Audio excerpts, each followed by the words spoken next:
प्रकाशामध्ये त्या पाण्यावर काहीतरी वाहताना दिसलं. त्यांना वाटलं लाकडी ओंड काय, बसले त्याच्यावर. पहिलं तीराला गेले. ज्याला लाकडी ओंडका समजून त्याच्याद्वारे पलीकडे गेले, तो लाकडी ओंडका नसून एका मेलेल्या माणसाचं प्रेत होतं. विषयाधुंद झालेल्या माणसाला, लक्षात ठेवा, असं सांगतायत, सर्पावर, त्या दोरीवर सुद्धा सर्प भासत असतो. लाकडी ओंडका समजलं, प्रेताला बसले, पलीकडे गेले. मध्यरात्र आहे, सगळी घरं बंद आहेत. पत्नीच्या खोलीमध्ये प्रवेश कसा करावा विचार केला. वीज चमकली, खिडकीला काहीतरी लोंबताना दिसलं. त्यांना वाटलं दोर आहे, पकडलं त्याला आणि पत्नीच्या खोलीमध्ये प्रवेश केला. ज्याला पकडलं तो दोर नसून एक जिवंत सर्प होता. पकडलं सर्पाला आणि पलीकडे गेले. खोलीमध्ये उडी मारल्याबरोबर आवाज आला. रत्नावली उठली. तो कंदील प्रकाशाचा समोर घेतला. बघितलं तर स्वतःचा पती समोर आहे. बाहेर बघितलं तर मुसळधार पाऊस चालू आहे. अशा वेळेस माणूस घराच्या बाहेर पडला तर जिवंत घरी येण्याची गॅरंटी नाही. आणि एवढ्या भयान परिस्थितीमध्ये माझा मालक इथपर्यंत पोहोचलाच कसा.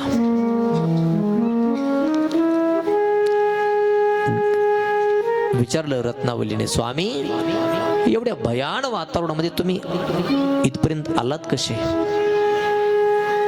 त्यांनी सांगितलं, एका लाकडी ओंडक्यावर बसून नदीच्या अलीकडे आलो. बरं जाऊ द्या, माझ्यापर्यंत कसे पोहोचलात? एका दोराला पकडलं तुझ्यापर्यंत पोहोचलो. जाऊन बघितलं तर तो दोर नसून एक जिवंत सर्प होता. कशा करता आला स्वामी तुम्ही? इतकं प्रेम करता या नासक्या कुचक्या सडक्या शरीरावर? ना शिवंत देह जाणार सकळ. नासका कुचका सडका देह असताना एवढं प्रेम करता तुम्ही या देहावर? लाज वाटते का तुम्हाला? क्रोधायमान झाली रत्नावली आणि पतीला बोलते. बघा, आत्ताची बोलणारी पत्नी गुरुच्या भूमिकेत आहे, सावध करते. काही क्षणापूर्वी मी बोललोय, चांगलं असेल तर कोणी कोणाचं ऐकलं पाहिजे. लाज न लगत आपको दौडे आहे उसात. लाज वाटते का स्वामी तुम्हाला? अरे या प्रसंगामध्ये माणूस घराच्या बाहेर पडला, जिवंत घरी जाण्याची गॅरंटी नाही. आणि एवढ्या मरणासन्न अवस्थेमध्ये, भयान प्रसंगामध्ये सुद्धा तुम्ही माझ्यापर्यंत पोहोचलात. कशा करता आलात सांगा? एवढं प्रेम करता या देहावर? लाज वाटते का तुम्हाला? काय या नासक्या कुचक्या सडक्या शरीरामध्ये? कान उघडे ठेवून ऐका म्हणते रत्नावली पतीला. ऐका स्वामी, जेवढं प्रेम तुम्ही माझ्या या शरीरावर करता, याच्यातलं थोडं प्रेम जर तुम्ही रामचंद्र प्रभूवर केलं असतं, रामचंद्र प्रभूंनी तुम्हाला दर्शन दिलं असतं. एकच वाक्य तुलसीदासजीने पत्नीचं उचललं. कोणतं? जेवढं प्रेम माझ्यावर करता, त्याच्यातलं थोडं प्रेम जर रामावर केलं असतं, रामानं दर्शन दिलं असतं. हे पत्नीचं वाक्य नाही, तर गुरुचा उपदेश समजला त्यांनी. आणि त्या क्षणाला पत्नी समोर हात जोडले आणि सांगितलं, रत्नावली, आतापर्यंत मी अज्ञानामध्ये होतो, आता खरं ज्ञान झालं मला. जेवढं प्रेम या देहावर माझं आहे, त्याच्यातलं थोडं प्रेम देवावर केलं असतं. प्रेम देहावर नसता देवावर असलं पाहिजे, लक्षात ठेवा. देह टिकणारा नाही. आपण सगळे कुठपर्यंत सुरक्षित आहोत माहितीये का?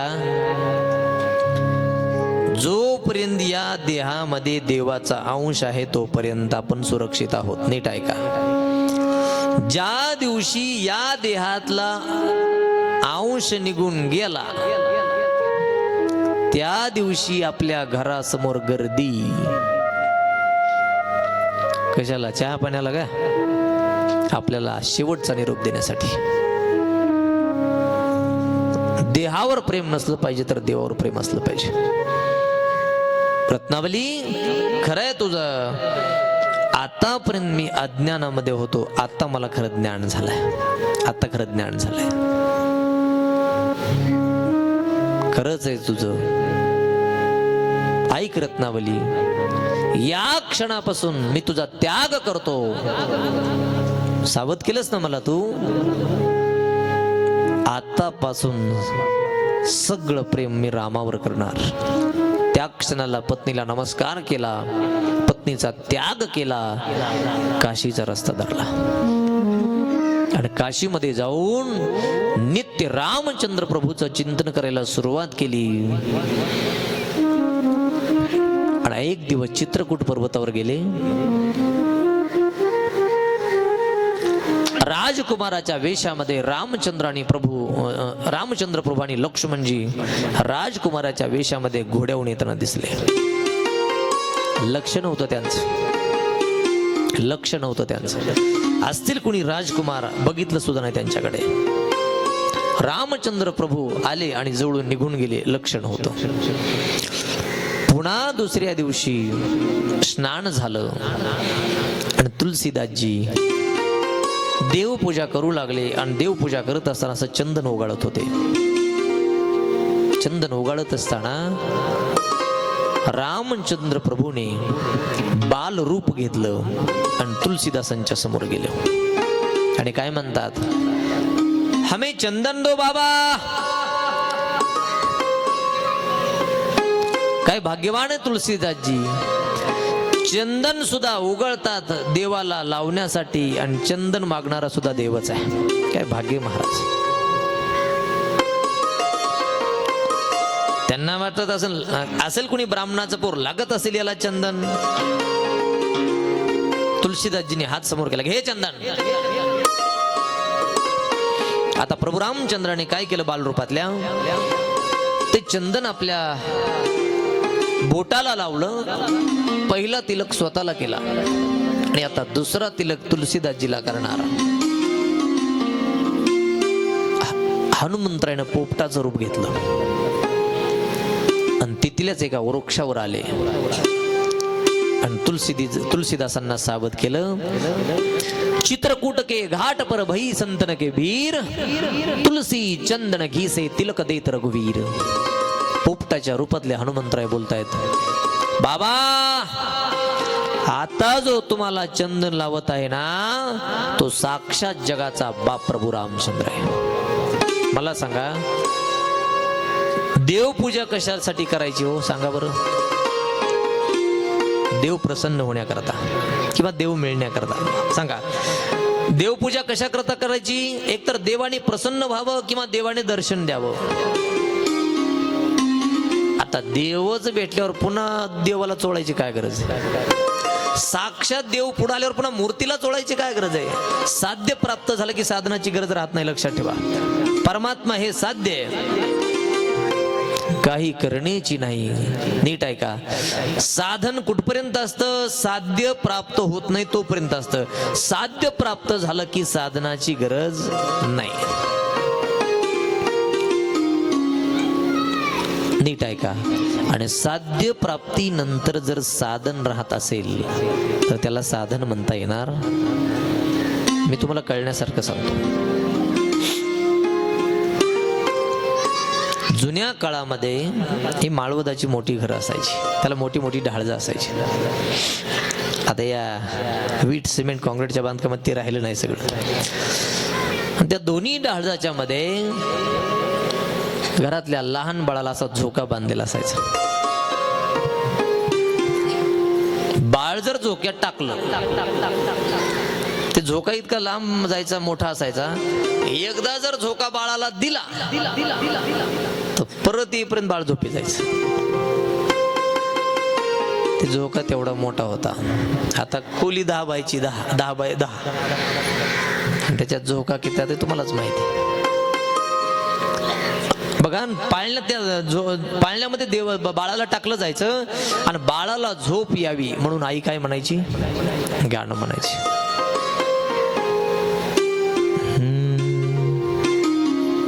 लिंबोणीच्या झाडा मागे चंद्र झोपला ग, लिंबोणीच्या झाडा मागे चंद्र झोपला ग बाई. आज माझ्या पाडसाला झोप का ग येत नाही. लिंबोणीच्या झाडा मागे चंद्र झोपला ग बाई. बाळाला पाळण्यामध्ये टाकलं जायचं आणि झोप येण्याकरता आई अंगाई गायची किंवा गीत म्हणायची. आईचं सुंदर गीत चालू झालं, गीत पूर्ण होण्या अगोदर बाळाला झोप लागायची. आता एक सांगा तुम्ही मला, बाळाला झोप लागल्यावर पुन्हा गाणं म्हणत बसायची गरज आहे का? त्याला झोप लागल्यावर जर पुन्हा गाणं म्हणलं तर झोपलेलं उठून दे, पुन्हा गरज काय त्याची? नीट ऐका आता मला काय सांगायचं. बाळाची झोप हे साध्य आहे, नीट ऐका. बाळाची झोप हे साध्य आहे आणि त्याला झोपवण्यासाठी गाणं हे त्याचं साधन आहे. त्याची झोप हे साध्य प्राप्त झालं, गाणं या साधनाची पुन्हा गरज नाही. तसं देवपूजा हे साधन आहे, देवाची प्राप्ती हे साध्य आहे. देव प्राप्त साध्य झालं की पुन्हा पूजा साधन करायची गरज नाही, लक्षात ठेवा. आता रामचंद्र प्रभूंचं दर्शन झालं, पुन्हा मूर्तीला चोळायची काय गरज आहे? दिली पूजा फेकून, प्रभू रामचंद्राच्या पायावर साष्टांग नमस्कार केला आणि प्रभू रामचंद्र प्रसन्न झाले, मस्तकावर हात ठेवला, आशीर्वाद दिला आणि विचारलं, तुलसी काय पाहिजे तुम्हाला? काय नाही प्रभू, मला तुमचं चरित्र लिहायचंय. मस्तकावर हात ठेवला, तुलसीदासजींनी हातामध्ये लेखणी घेतली आणि ऐका, तुलसीदासजी आता रामकथा लिहायला सुरुवात करतात. माझा दृष्टांत संपला. मला सांगायचा सिद्धांत एवढाच आहे, पत्नीने एकच वाक्य उच्चारलं होतं, लाज वाटते का तुम्हाला? जेवढं प्रेम माझ्यावर करता त्याच्यातलं थोडं प्रेम देवावर करा, राम दर्शन देईल तुम्हाला. एका वाक्यानं पत्नीचा त्याग केला, काशीचा रस्ता धरला, रामचंद्र प्रभूंचं भजन केलं आणि काही दिवसामध्ये प्रभू रामचंद्राला प्राप्त करून घेतलं. एखादं वाक्य, एखादा विचार, एखादी ओवी, एखादा अभंग, लक्षात ठेवा, आपलं जीवन कधी बदलून टाकेल सांगता येत नाही. त्याच्यामुळे आम्ही तर सांगत असतो लोकांना, काही जणाला म्हणलं 2 वाजले की कथेची वेळ झाली, चला ना कथेला. काही माणसं म्हणतात, महाराज लई कथा ऐकू वाटते बरं का, मंडपात झोपच आवरत नाही. दारात बसून ऐकलं तर बरं वाटतंय, थोडं पाणी चहा इकडे तिकडे गेलं की. मी म्हणतो या मंडपात झोपलं तरी फायदा आहे. काय झालं, दुपारचे 2 वाजले, एक जण कथेला निघाला. एक जण दारात बसला होता, तो म्हणला चल ना मंडपात. ते दारात बसलेला म्हणला, मला इले ऐकू वाटते रे कथा, पण मंडपात बसलं की मला झोप येते. ती म्हणला माझं बी तसलंच आहे, मलाही झोप येते. म्हणला एक काम करू, म्हणला 2 जण कथेला जाऊन बसू, मला झोप आली की तू उठवत जा आणि तुला झोप आली की मी उठवत जाईन. ती म्हणला झोप आहे की राव, पक्क ठरलं दोघाच. एकाला झोप आली की एकानं उठवायचं ठरलं.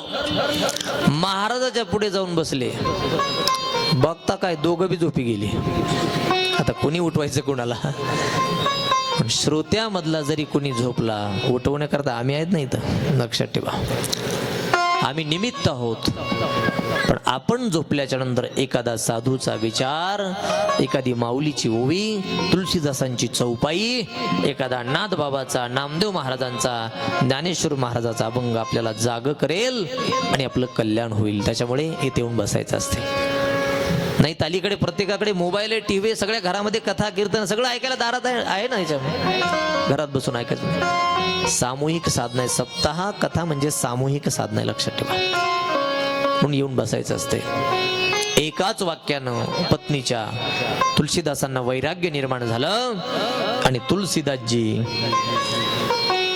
पत्नीचा त्याग करून काशीचा रस्ता धरतायत आणि काशीतला रस्ता धरून रामाचं चिंतन करून रामप्रभूची भेट करून घेत आहेत. जसं चंचुलीला झालं होतं, एकच वाक्य ऐकलं होतं, कळत असून सुद्धा जर पाप केलं तर नरकामध्ये पडावं लागतं आणि यातना भोगावे लागतात. मग तिनं त्यांचे पाय धरले, त्यांनी सांगितलं शिव आराधना कर. मनापासून शिव आराधना तिनं केली. भगवान शिवजींनी दर्शन दिलं, तिला कैलासात नेलं, पार्वती मातेनं जवळ बोलवलं आणि त्या दिवसापासून पार्वती मातेचा आशीर्वाद घेऊन ती चंचुला पार्वती मातेची सेवा करत राहिली. एक दिवसची घटना आहे. चंचुला पार्वतीच्या मातेच्या समोर बसली, पार्वती मातेला नमस्कार केला आणि आता पार्वती मातेचं वर्णन करते चंचुला. हे देवी, तू खरोखर ब्रह्मस्वरूप आहेस. चंचुला पार्वतीचं वर्णन करते. हे देवी, या विश्वाचे आदिकारण तू आहेस. तू शांत आहेस, तू आनंद आहेस. चंचुला पार्वतीचं वर्णन करतेत. तुझ्याच सत्तेने या जगामध्ये 3 गुण कार्य करतात, रजोगुण, तमोगुण आणि सत्वगुण.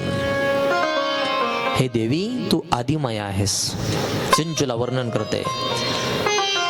हे देवी, तू जगदंबा आहेस. एवढंच नाही, चंचुला म्हणते, हे देवी, तू दुःखाचा नाश करणारी आणि भक्तांना तारणारी आहेस.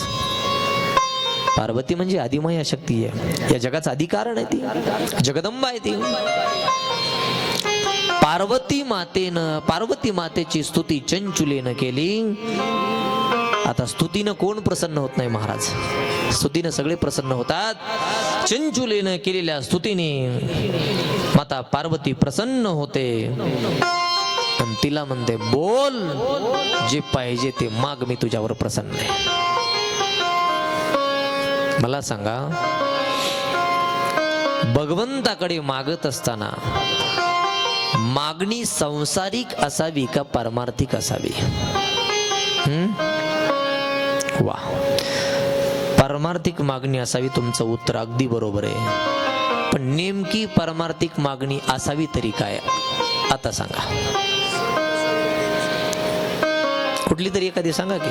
यांनी एक सांगितली, संत संग देई, बरोबर आहे. तुम्ही सांगा एखादी.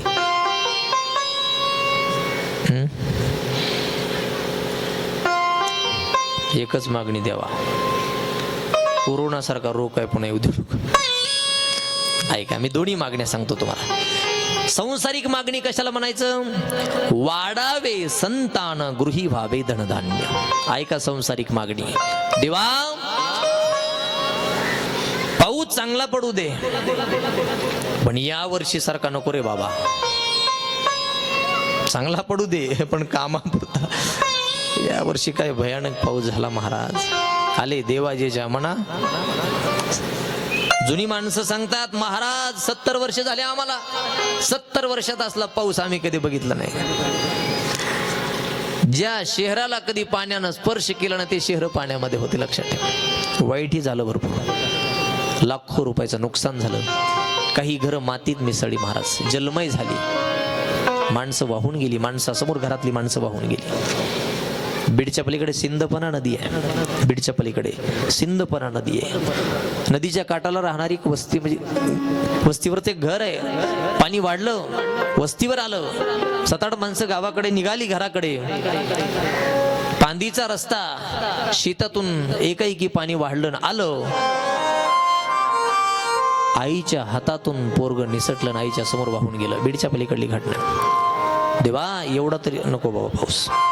बघा, चांगला पाऊस पडू दे, धनधान्य पिकू दे, आम्हाला त्याच्यापासून धन मिळू दे, त्याच्यापासून आमच्या घरामध्ये सुख समाधान मिळू दे आणि आमच्या घरामध्ये चांगली संतती जन्माला येऊ दे. याला म्हणायचं सांसारिक मागणी. धनधान्य, चांगली संतती, त्या धनधान्यापासून आम्हाला धन मिळू दे, ही सांसारिक मागणी. आता पारमार्थिक मागणी कोणती लक्षात ठेवा. चित्ती तुझे पाय डोळा, रूपाचे ध्यान, रूपाचे ध्यान, अखंड मुखी नाम तुमचे वर्णावे गुण, अखंड मुखी नाम तुमचे वर्णावे गुण. चित्ती तुझे पाय डोळा रूपाचे ध्यान, डोळा रूपाचे ध्यान. अखंड मुखी नाम तुमचे वर्णावे गुण, हे अखंड मुखी नाम तुमचे वर्णावे गुण. चित्ती तुझे पाय डोळा रूपाचे ध्यान, रूपाचे ध्यान. अखंड मुखी नाम तुमचे वर्णावे गुण. हेची एक तुम्हा मागतो मी दातारा, मागतो दातारा. उचित ते करा भाव जाणून खरा. लक्षात ठेवा परमार्थिक मागणी कोणती. चित्ती तुझे पाय डोळा रूपाचे ध्यान, अखंड मुखी नाम तुमचे वर्णावे गुण. बनेश्वराच्या पुढे जायचं, त्याला मागणी मागायची पारमार्थिक.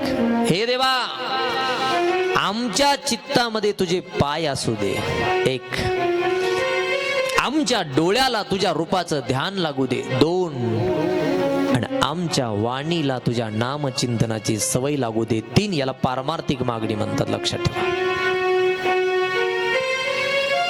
आणि बघा इथं जो कंठ दिलाय देवाने, कंठ आपल्याला कशाला दिलाय. दारात बसून ह्याच त्याला आणि त्याच हेल कराय. हा कंठी धरीला कृष्णमणी. लक्षात ठेवा इथं जो देवाने कंठ दिलाय, कंठ आपल्याला फक्त आणि फक्त भजनासाठी. लक्षात ठेवा कशासाठी. हा कंठ दिलाय भजनासाठी, घसा दिलाय गिळायसाठी, आणि नरड दाबायसाठी. जे नाही म्हणे त्याचं दाबलं पाहिजे. यानं जर भजन होत नसेल तर हे नरडच आहे. यानं जर फक्त कुंडली कौरदेव हरी विठ्ठल मग ते गिळायचा घसाच आहे. पण भजन होत असेल तर तो कंठ आहे. लक्षात ठेवा नामधरा कंठी विठोबाच. कंठ भजनासाठी. आमच्या कंठामध्ये तुझं नाम राहू दे, आमच्या चित्तामध्ये तुझे पाय असू दे, आणि आमच्या डोळ्याला तुझ्या रूपाचं ध्यान लागू दे. पारमार्थिक मागणी आहे. चंचुले पार्वती म्हणते चंचुले मी तुझ्यावर प्रसन्न आहे, जे पाहिजे ते माग.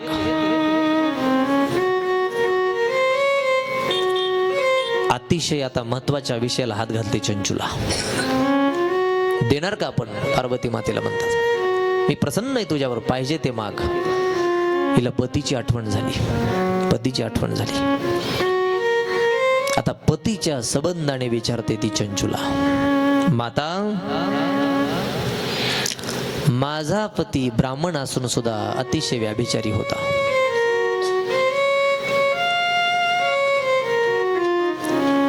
अतिशय पाप केलं त्यानं. वेळोवेळी मी समजावण्याचा सावध करण्याचा प्रयत्न केला, पण त्यानं माझं काही ऐकलं नाही. द्यायचंच असेल तर मला एक द्या. माझा पती आता कुठल्या योनीमध्ये हे मला सांगा. पार्वती सांगते ऐक चंचुले, ऐकण्याची तुझी मानसिकता असेल तर. तुझा पती बिंदुल महापातकी होता. पापामुळे त्याला नरकामध्ये पडावलं, नरक यातना भोगावं लागल्या. पण ऐक चंचुले, आता तुझा पती सध्या विंध्य नावाच्या पर्वतावर पिशाच होऊन फिरतोय. पिशाच होऊन विंध्य नावाच्या पर्वतावर.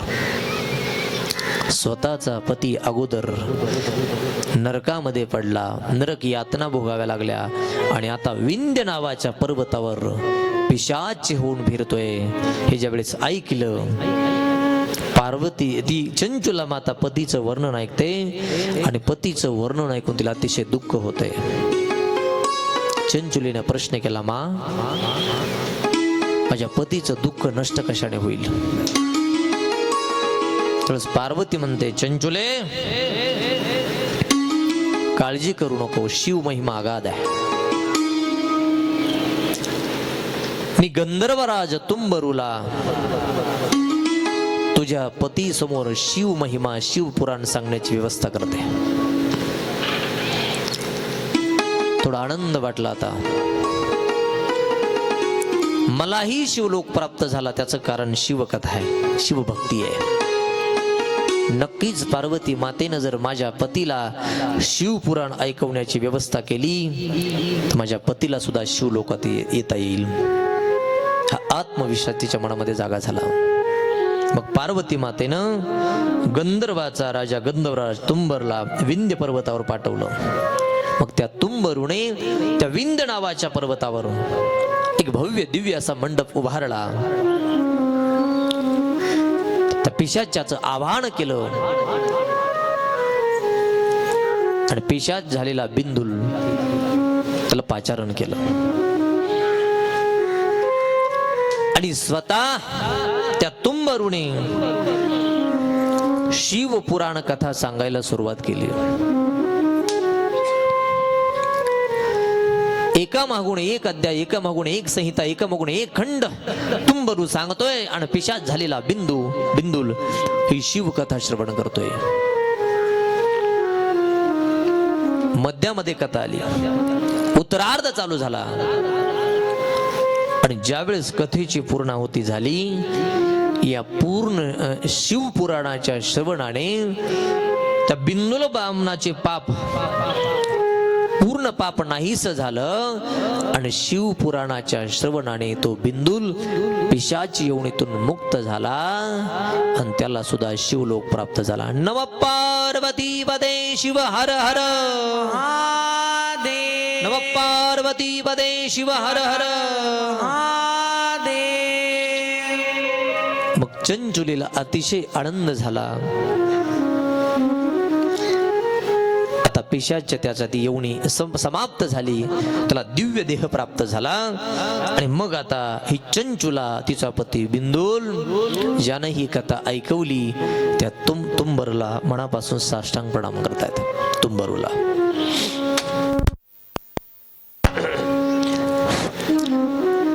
भगवान शिवाच्या नामाचा जे जयकार करतायत.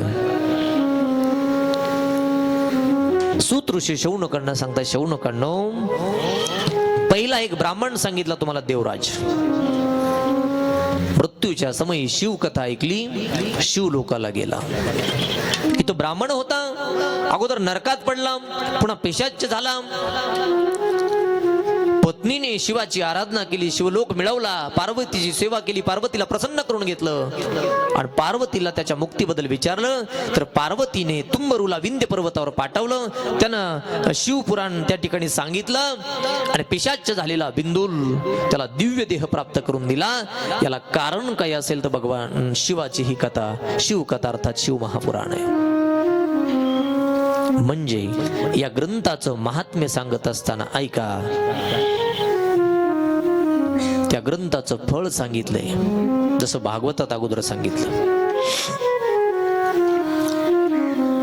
पिशाच झालेला बिंदुल शिवकथेने शिवलोकात गेला, त्याला दिव्य देह मिळाला आणि देवराज नावाचा ब्राह्मण सुद्धा या शिवकथेच्या श्रवणाने शिवलोकात गेला, त्याला सुद्धा मुक्त होता आलं. असं या शिव महापुराण ग्रंथाचं हे महात्म्य, महत्व म्हणा, महात्म्य म्हणा. 88,000 शौनक अतिशय तत्पर होऊन सूत ऋषी पुढे बसलेत. शिवपुराणाचं महात्म्य सांगितलं सूत ऋषींनी आणि आता ग्रंथ सांगायला सुरुवात करतायत. पहिल्या संहितेला सुरुवात करतायत आणि आता या ग्रंथाच्या संहिता सांगायच्या आहेत. पण अगोदर 3 जणांना वंदन करतायत. श्री गणेशाय नमः, श्री सरस्वते नमः, श्री गुरुभ्यो नमः. महात्म्य सांगितलं. आता पहिली संहिता चालू करतायत, पण चालू करत असताना सांगत असताना पहिल्यांदा 3 जणांचं वंदन करतायत. पहिलं वंदन गणेशाचं, दुसरं वंदन माता सरस्वतीचं, आणि ज्ञान आणि वाणी या दोन्हीचं एकत्रीकरण म्हणजे संत आहेत. माणसाकडे ज्ञान सुद्धा असलं पाहिजे आणि वाणी सुद्धा असली पाहिजे. परमार्थातलं ज्ञान तर लय लांबची गोष्ट आहे. आपण ज्या संसारामध्ये राहतो त्या संसारातलं सुद्धा सगळं ज्ञान आपल्याला नसतंय. इथं बसलेले पुरुष आहेत, पुरुष, त्यांना जर एखादा प्रश्न केला मी, सांगा बरं तुमच्या घरात पराती किती आहेत? आता जाऊन काय मोजीत बसाव का? रोज राहतात खातात पण माहिती नाही. मला सांगा, तुम्ही सगळे इथं कथेला बसलात, सांगा तुमच्या हातात बांगड्या किती आहेत? मोजू नका, आता वरच्या वरी सांगा, खाली बघू नका. हातात बांगडी असते पण सात आहेत काट माहीत नाही. प्रपंचाचं पूर्ण ज्ञान आपल्याला नसतंय, पारमार्थाचं ज्ञान तरी लांबची गोष्ट आहे, लक्षात ठेवा. पण संतांच्या वचनावर जर विश्वास ठेवला तर ज्ञानाची प्राप्ती होऊ शकते. ते ज्ञान पैगा बरवे, जरी मणी अति अणावे, तरी संता या भजावे सर्वस्वेशी. म्हणून ज्ञानाची वाणीची गरज आहे. गणेश ज्ञानाची देवता आहे म्हणून गणेशाला वंदन, सरस्वती वाणीची देवता आहे म्हणून सरस्वतीला वंदन, आणि तिसरं वंदन केलंय ते आपल्या गुरुला.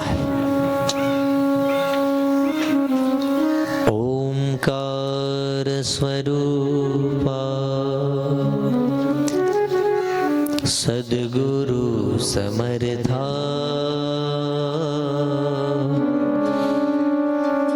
ओंकार स्वरूपा सद्गुरु समर्था, ओंकार स्वरूपा सद्गुरु समर्था. अनाथाच्या नाथा तुझ नमो, तुझ नमो, तुझ नमो, तुझ नमो, तुझ नमो. ओंकार स्वरूपा सद्गुरु समर्था, ओंकार स्वरूपा सद्गुरु समर्था. अनाथाच्या नाथा तुझ नमो, तुझ नमो, तुझ नमो, तुझ नमो, तुझ नमो. नमो माय बापा गुरु कृपा गणा, तोडिया वंदना माया मोहा. मोह जाळ माझे कोण निरसील, तुझ विन दयाळा सद्गुरु राया. तुझ नमो, तुझ नमो. ओंकार स्वरूपा सद्गुरु समर्था, ओंकार स्वरूपा सद्गुरु समर्था. अनाथाच्या नाथा तुझ नमो, तुझ नमो, तुझ नमो, तुझ नमो, तुझ नमो. ओंकार स्वरूपा सद्गुरु समर्था, ओंकार स्वरूपा सद्गुरु समर्था. अनाथाच्या नाथा तुझ नमो, तुझ नमो, तुझ नमो, तुझ नमो, तुझ नमो. एका जनार्दनी गुरु परब्रह्म, एका जनार्दनी गुरु परब्रह्म, दया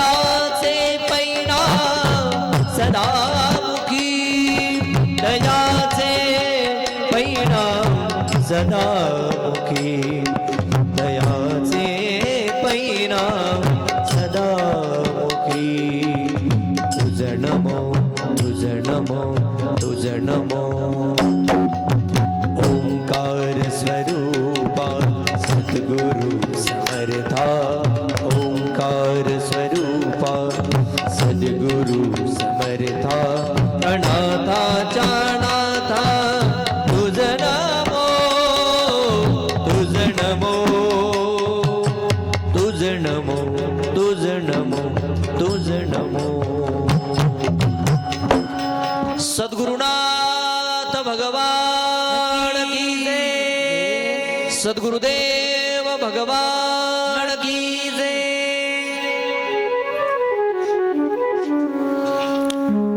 कितीही संकट येऊ द्या, जीवन जगत असताना कितीही त्रास होऊ द्या, आपल्या पाठीमागे जर आपला गुरु असेल तर माऊली बोलतात, श्री गुरु सारिखा असता पाटीरा, इतराचा लेखा कोण करे. श्री गुरु सारिखा असता पाटीराखा. गुरूंचा आशीर्वाद जर आपल्या पाठीवर असेल, लक्षात ठेवा, जगातली कुठलीही शक्ती तिच्यामुळे आपल्या केसाला धक्का लागू शकत नाही. म्हणून पहिलं वंदन केलं गणेशाला, दुसरं वंदन केलं सरस्वतीला, तिसरं वंदन केलं सद्गुरुनाथाला आणि त्याच्यानंतर पुन्हा वंदन केलं भगवान शिवाला आणि पार्वतीला.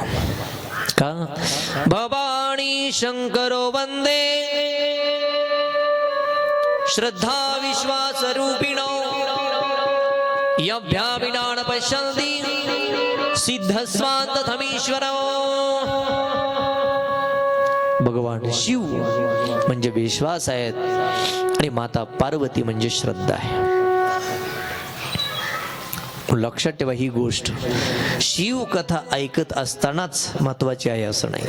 तुम्ही राम कथा ऐका, भागवत कथा ऐका, संत चरित्र ऐका, तुम्ही काही ऐका, या मंडपात बसत असताना आपल्याकडे दोन गोष्टी असणं आवश्यक आहे. एक म्हणजे श्रद्धा आणि दुसरी म्हणजे विश्वास. इथं बसताना श्रद्धेनंच बसायचं. चाहे मग एखाद्या वक्त्याकडे ज्ञान कमी असेल, कुणाकडे जास्त असेल, कुणाकडे कुठली कला असेल, कुणाकडे नसेल, पण इथं बसताना आपण श्रद्धेनंच बसायचं, श्रद्धा घेऊन बसायचं. दुसरी गोष्ट, वक्ता जो सांगतो तो या पुराणातलं सांगतो, त्या सांगण्यावर आपला विश्वास असला पाहिजे. आणि मरत असताना कुठं कथा ऐकली, कुठं शिवलोक भेटत असतो का, आणि पिशाच्य झालेला म्हणा विश्वास तो करी स्वामीवरी सत्ता. ज्याला असा तर्क करायचा आहे त्यांना मनपत नाही आलं तरी चालते असं शास्त्र सांगते. आणि पापणा ही गोर विनाशाची वागूर प्राणियाशी. लक्षात ठेवा, या मंडपात कथा असो अथवा कीर्तन असो, मंडपाकडे येताना श्रद्धा घेऊन यायचं, मंडपाकडे येत असताना विश्वास घेऊन यायचं. आणि अजून महत्वाची गोष्ट सांगतो, या मंडपात येत असताना ज्यानं त्यानं आपलं मोठेपण आपल्या घरी सोडून यायचं, आपली श्रीमंती आपल्या घरी सोडून यायचं. जवळीक माझी मनोणी थोरपणा सांडीजे युत्पती अगवी विसरीजे, जे जगाधा कोटे होईजे ते जवळीक माझी. ज्ञानोबा बोलतायत. श्रद्धा आणि विश्वासाला घेऊन यायचं, आपलं मोठेपण आपली श्रीमंती आपल्या घरी सोडून यायचं. आपलं मोठेपण जर आपण या मंडपात घेऊन आलो, कथा आपल्यात घुसत नाही. लक्षात ठेवा, तशा चपला पण मंडपाच्या बाहेर करतो, तशी आपली श्रीमंती आपला मानपान आपलं वैभव मंडपाच्या बाहेर सोडून यायचं. इथं बसताना श्रद्धा आणि विश्वासाला घेऊनच बसायचं. कथाकार कोणी असू द्या, सगळ्याकडे सारखं ज्ञान नसतंय, सगळ्यांकडे सारखी कला नसते, पण आपण बसल्याच्यानंतर श्रद्धा आणि विश्वास घेऊन बसायचं. आणि महत्वाची गोष्ट, आपलं वैभव आपल्या घरी सोडून यायचं आणि त्याच्या पुढे या मंडपात बसल्याच्यानंतर तर्क करायचा नाही. हे खरंच असेल का? नाही. तो कोबराय स्पष्ट बोलतात, तार्किकाचा टाका संग, तार्किकाचा टाका संग, तार्किकाचा टाका संग, तार्किकाचा टाका संग. पांडुरंग स्मरा, पांडुरंग स्मरा, तार्किकाचा टाका संग संग तार्किकाचा टाका संग संग तार्किकाचा टाका तार्किकाचा टाका संग. लक्षात ठेवा, पहिला विचार आहे श्रद्धा विश्वास घेऊन यायचं. दुसरा विचार आहे आपलं वैभव आपल्या घरी सोडून यायचं. आणि तिसरा विचार आहे इथं बसल्याच्या नंतर तर्क करायचा नाही. 5ला सुटाय पाहिजे होती कथा, 5:15 झाले, पायाला गोळे आले, मरायची बारी, महाराज काय सोडीना. आज म्हणजे थोडं लांब बसायचं, कुठूनही जाता यावं. ऐका, बसलो जाऊन, बसायची जागा चांगली नव्हती, आमच्या खाली चटई फाटकीच घरी, हे असलं सगळे घरी. तर्क करायचं नाही तर बसल्याच्या नंतर. श्रद्धा विश्वास आपलं वैभव आपल्या घरी. संत सांगतात ज्याची त्याची श्रीमंती ज्याला त्याला लक लाभ. इथं आल्याच्या नंतर श्रद्धा आणि विश्वास, आपला मोठेपण आपली श्रीमंती आपलं वैभव आपल्या घरी. लक्षात ठेवा, या मंडपात बसल्याच्या नंतर 4 गोष्टी लक्षात ठेवा. लाज, भय, शंका आणि मान अपमान. दुरविला मान नकळे साधन या पडते. वा, एक, या मंडपात बसल्याच्या नंतर टाळी वाजवण्यासाठी, भजन करण्यासाठी, जय जयकार करण्यासाठी लाजायचं. जर कुणाला वाटलं एखाद्या भजनात नाचो कीर्तनाचे रंगी, लाजायचं नाही. त्याच्या पुढे भय, या मंडपात बसलं काळाच्या बापाला सुद्धा घाबरायचं नाही. लक्षात ठेवा, त्याच्या भय काय जीवा. 1, लाजायचं नाही. 2, इथं बसल्याच्या नंतर काळाच्या बापाला सुद्धा घाबरायचं नाही. तिसरी गोष्ट शंका, या पुराणाच्या बाबतीत संशय घ्यायचा नाही. 3, आणि चौथी गोष्ट, या मंडपात बसल्याच्या नंतर मान अपमान याची तमा बाळगायची नाही. मला पुढंच जागा पाहिजे होतं, मागच बसविलं, मानाची अपेक्षा करायची नाही. कोणी जर काही अडचणीमुळे तुम्हाला थोडं दूर बसवलं, त्याचा अपमान मानून घ्यायचा नाही. 4 गोष्टी लक्षात ठेवा. मान, अपमान, शंका, भीती आणि लाज, या 2-4 गोष्टी इथे नसल्या पाहिजे. नमः पार्वती पते शिव हर हर महादेव. ज्या गावात कथा होतात सारखं, तिथं कथा करायला आम्हाला काही टेन्शन नसते, अडचण नसते. पण जिथं नवीन कथा, लयच बेजारी आमची, काहीच कळत नाही लोकाला. नाही का, अतिशय तुम्ही टाळी वाजवता, भजन करता, जय जयकार करता. जे नियम मी सांगितलेत या पुराणातले, ते सगळे तुम्ही पालन करता. आमचा एखादा दोष, त्याचं पाप आम्हाला लागू शकतंय, पण तुमचं श्रवण तुम्हाला मुक्त करू शकते. लक्षात ठेवा, तुमची श्रद्धा, तुमचा विश्वास, ही गोष्ट लक्षात ठेवा. हो, सांगितलं यांना मगाच आम्ही ते. लक्षात ठेवा, या ग्रंथाचं महात्म्य सांगितलं. महात्म्य करण्यासाठी देवराज ब्राह्मणाची कथा सांगितली. पुढे अधर्मी बिंदुल आणि चंचुला यांचं चरित्र सांगितलं. पिशाच्य झाला तरी शिवलोकाला गेला. शिवकथेनं ब्राह्मण होता, सदाचारी वागायला पाहिजे होतं, पण दुराचारी वागला. मृत्यूसमयी शिवकथा ऐकली, शिवलोकाला निघून गेला. हे ग्रंथाचं महात्म्य. शौनकांनो, तुम्हाला आता मी पुराण सांगणार आहे. पहिली संहिता हे सांगत असताना गणेशाला वंदन, सरस्वतीला वंदन, आणि आता आपल्या गुरुदेवाला वंदन केलं. त्याच्या पुढे शिव पार्वतीला वंदन केलं, अनेक साधू संतांना वंदन केलं. आणि शौनकांनी प्रश्न केला पुढे, महाराज,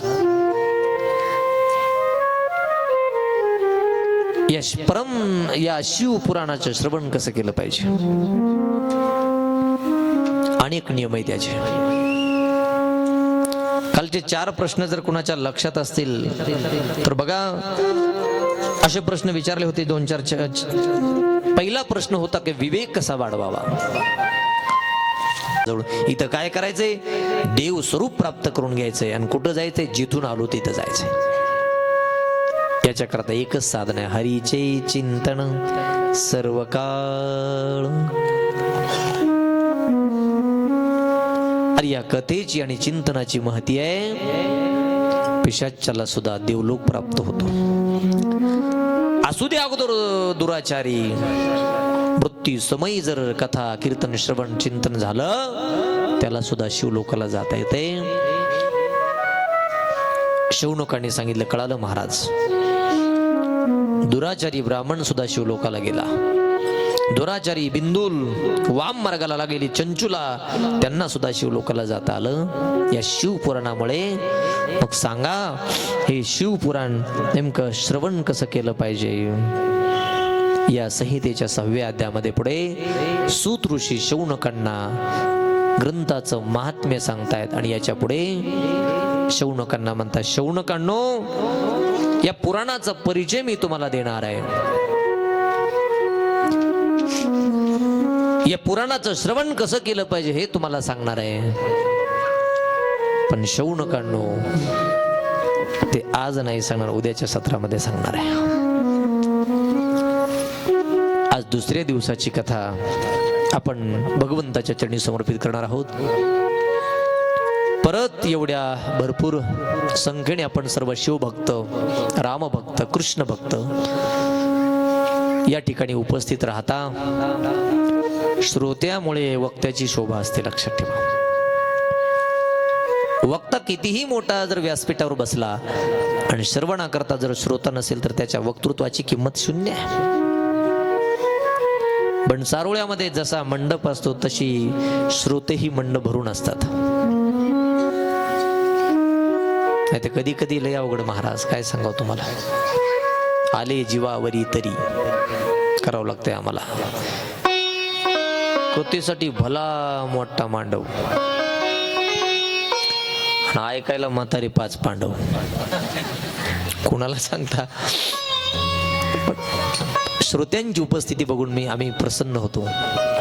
आज अजून मला वाटतंय काही जणांना कालचं सांगितलेलं ऐकलंय.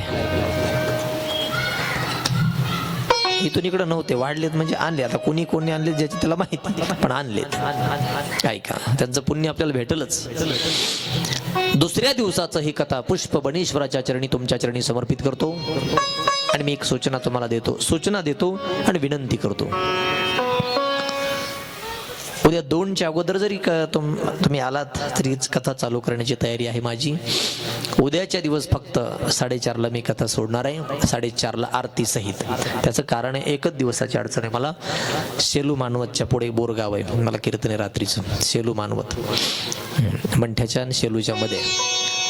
5ला जर थोडा अर्धा तास माझ्याकडे म्हणजे घेतला तर मला पोहोचता येईल. त्याच्यामुळे मी विनंती करेल, उद्याची कथा बरोबर 2ला किंवा 2च्या आधी आपण चालू करू.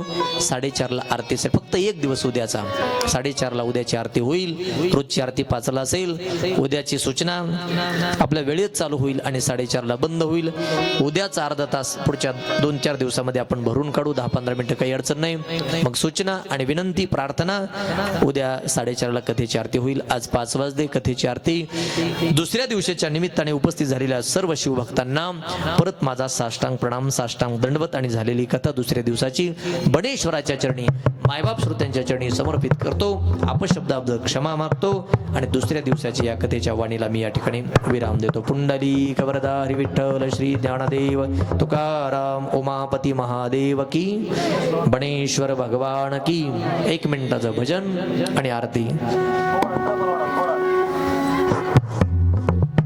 ओम नमः शिवाय. हरि ओम नमः शिवाय. ओम नमः शिवाय.